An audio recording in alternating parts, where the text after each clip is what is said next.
হরিণকে পেঁচিয়ে ধরেছে, সে তাকে মেরে ফেলছে। একটি ঘন সবুজ সুন্দর বন। সেই বনে পশু পাখিরা মিলেমিশে থাকত। একদিন হঠাৎ বনের নিস্তব্ধতা ভেঙে এক অদ্ভুত কাণ্ড ঘটল। গাছের মগডাল থেকে একটি বিশাল ধবধবে সাদা সাপ অতর্কিতে নিচে নেমে এলো।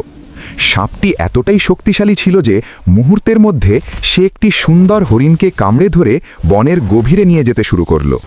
গাছের ওপর থেকে একটি ছোট কাঠবিড়ালি এই দৃশ্যটি দেখে ভয়ে শিউরে উঠল।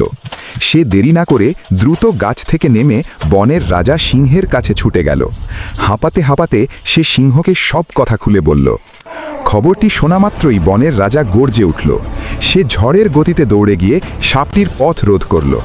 সিংহটি দেখল সাপটি হরিণটিকে প্রায় মেরে ফেলার উপক্রম করেছে।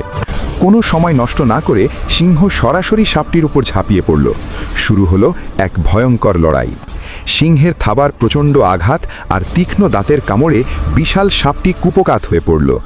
বনের রাজাকে রুখবার সাধ্য সেই সাপটির ছিল না। কিছুক্ষণ ধস্তাধস্তির পর সিংহ সাপটিকে মেরে ফেলল এবং হরিণটিকে নিশ্চিত মৃত্যুর হাত থেকে উদ্ধার করল।